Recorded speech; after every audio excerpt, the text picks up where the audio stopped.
episode of Beginner's Mind. Today I'm starting our interview series with our life science deep tech experts from LSG2G.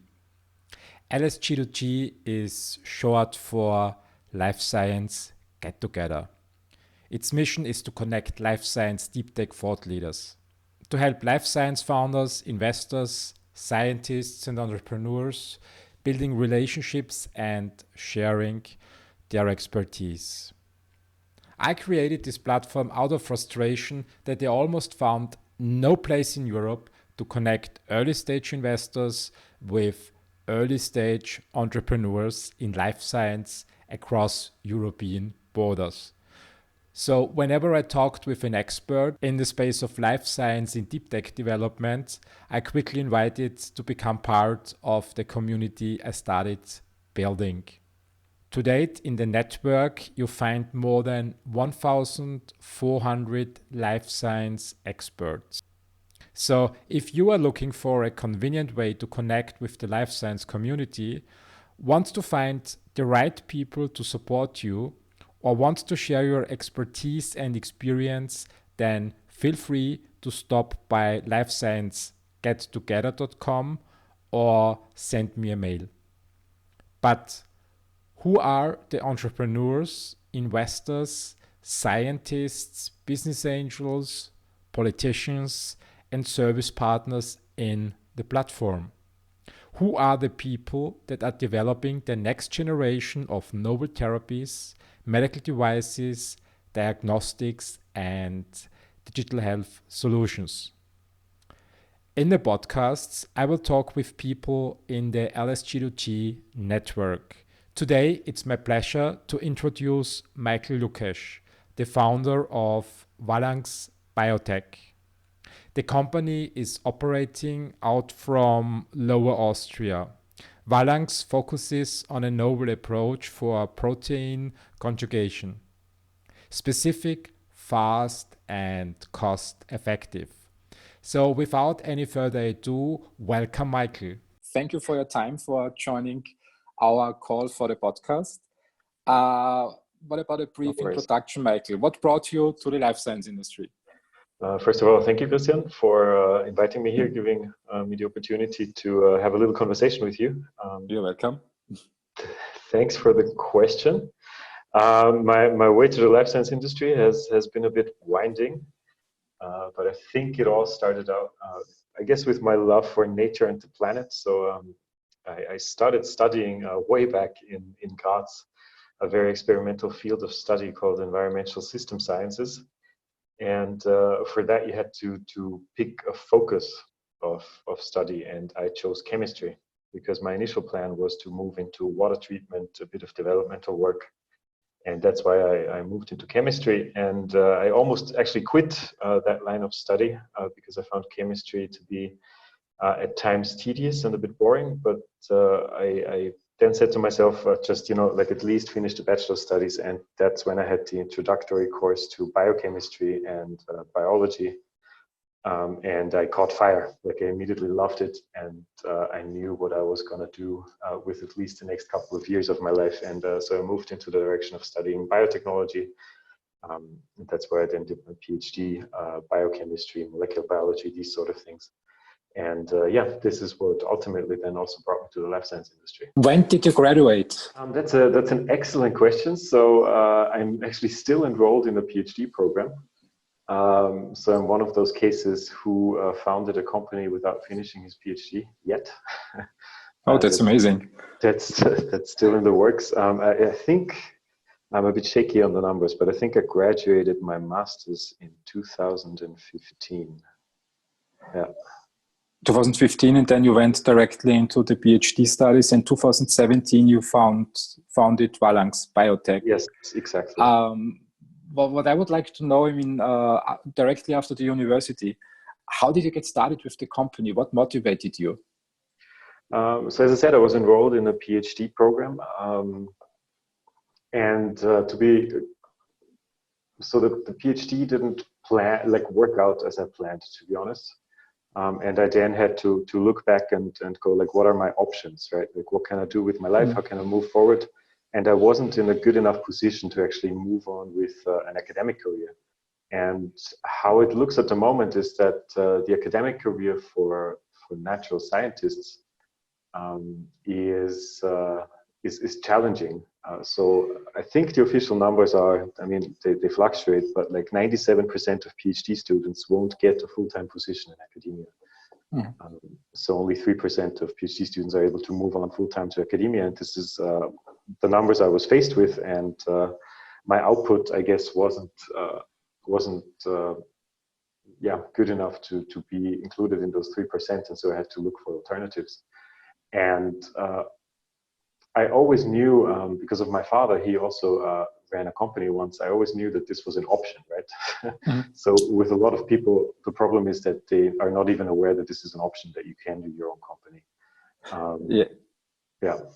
I can absolutely relate to that. I graduated in the 90s, and the number one way was join a big company. And I find it pretty amazing that you jumped directly into becoming an entrepreneur right after studying. You are looking for challenges, right? That's right. I was looking for challenges. I always kind of have it in the back of my head that I wanted to start a company at some point. And during my PhD studies, a line of work that I did there led to something that could be patented. And in coordinating with the university, I was then able to found the company and buy the patent from the university. And so the TU Graz actually supported me generously, or us generously, in founding Valanx Biotech. Oh, you got support from the university? So support in that way that they initially filed the patent and then enabled us to actually get the full patent out of the university. So it was then transferred to the company. That's great. But I think a patent is not a company alone. So what were your next steps? What were your next steps? The next steps were, back then I worked with a colleague of mine, Patrick, and he was also interested in actually spinning out our research into a company. And we were both PhD students, like enrolled in a PhD. And as a matter of fact, as a PhD student, you're not rich. So we had to find ways to actually come up with the money to do that company. And we then applied to a life science accelerator called RebelBio, or it was called RebelBio back then. This is like an investment program of SSV, who's like a big VC investor. And yes, congratulations to that. It's one of the best acceleration programs in biotech. It's really amazing. Thank you. It was always the first one, as far as I'm aware. Yeah. And so then we left for Ireland to do this accelerator for 4 months and came back to Austria after that. And with that money, we could found the company.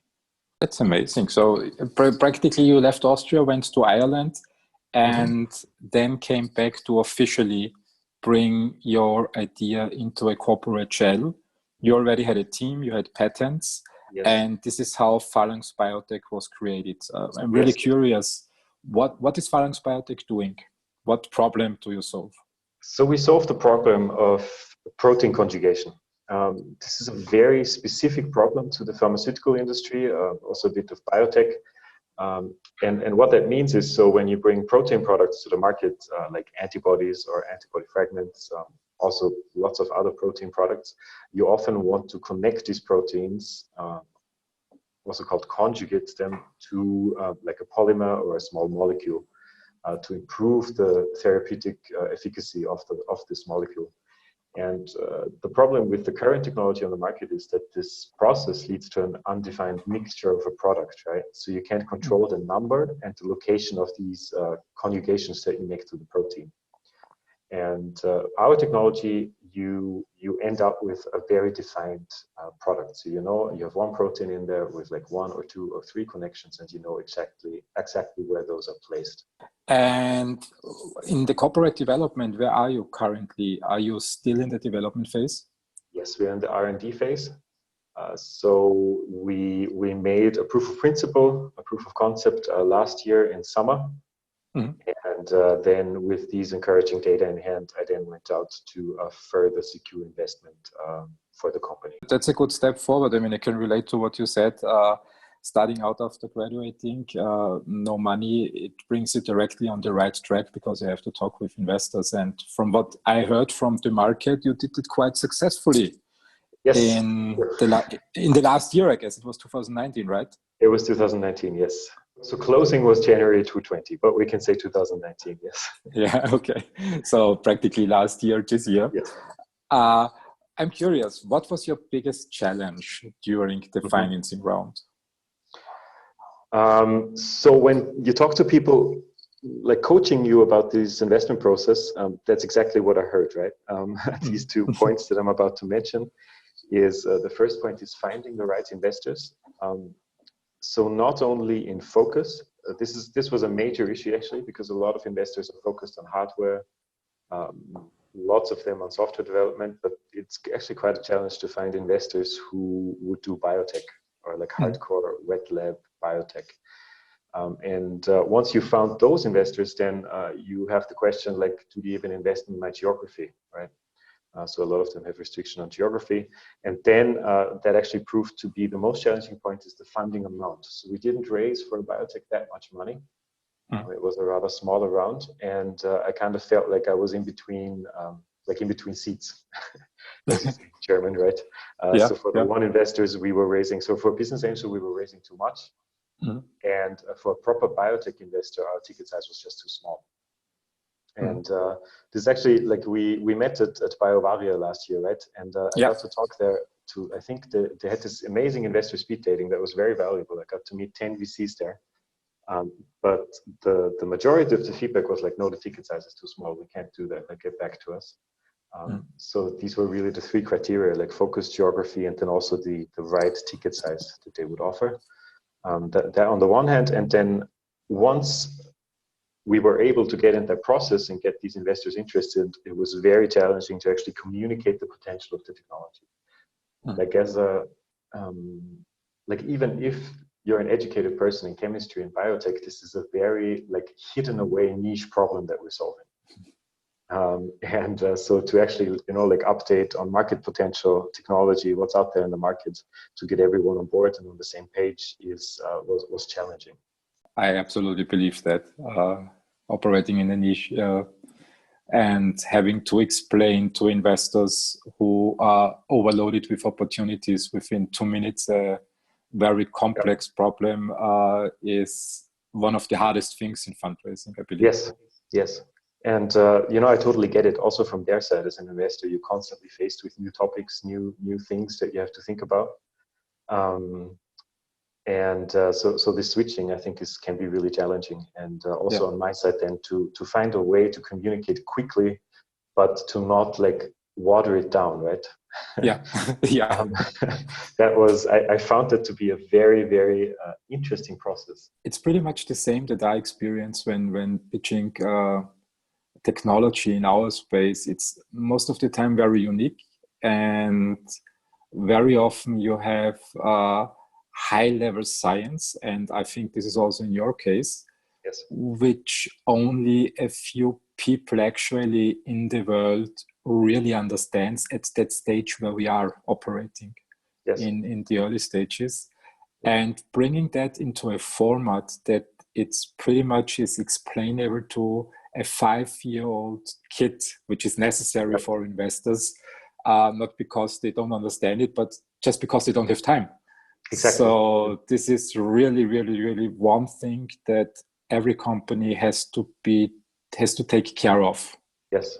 And in our case, I was very thankful to the opportunity at RebelBio, because this was a major point during the accelerator program, right? Like the pitch training and how to communicate effectively if you're given 3 minutes of time. So I have to give a lot of credit to that program for being able to do that successfully. It's amazing to hear that RebelBio, in my opinion, is one of the best acceleration programs that we have in Europe. It's operated from America. And also the other thing that you mentioned, BioVaria, is also something I would recommend for early stage deep tech life science companies to attend. Definitely. How was your experience there in Munich? Very valuable. So I actually, I gave amazing, I gave very positive feedback to the organizers as well. It was really well organized. And the contacts I made there also proved to be very valuable. As I said, like investor speed dating for a startup where you're able to meet face to face with like 10 VCs that are focused on biotech was incredibly valuable. Yeah, you mentioned in the talk that for some investors you were too small, for others you were already too large. I really see it the same way. Hitting the right investor with the right round size is sometimes challenging to find the needle in the haystack. Yes. But basically, whenever you meet an investor, if it's not an investor for now, it might be an investor for a subsequent round. Yeah, exactly. And what we're doing at the moment, and I can also give this as that was also advice from the RebelBio program, is to build like a list of contacts of potential future investors, and then update them regularly with a newsletter. So we're starting that at the moment, and I can really just recommend that to everyone starting out. I agree with that. Building relations is key to success when you want to fund the company up to market. Yes, definitely. So it makes me curious. You have the money in on the bank account, so basically you are rich now, and you can do a lot of things with that. But yeah. But it's on your company's account. Yes, it is. Yeah. What are you planning to do with the money? What are the next steps in your corporate development? Lots of things. So we're not bored at the moment. So the first step is like we're moving from pre-revenue to a little bit of revenue. So we have one product lined up that we were very close to commercializing before the investment, and now we're putting the finishing touches on that.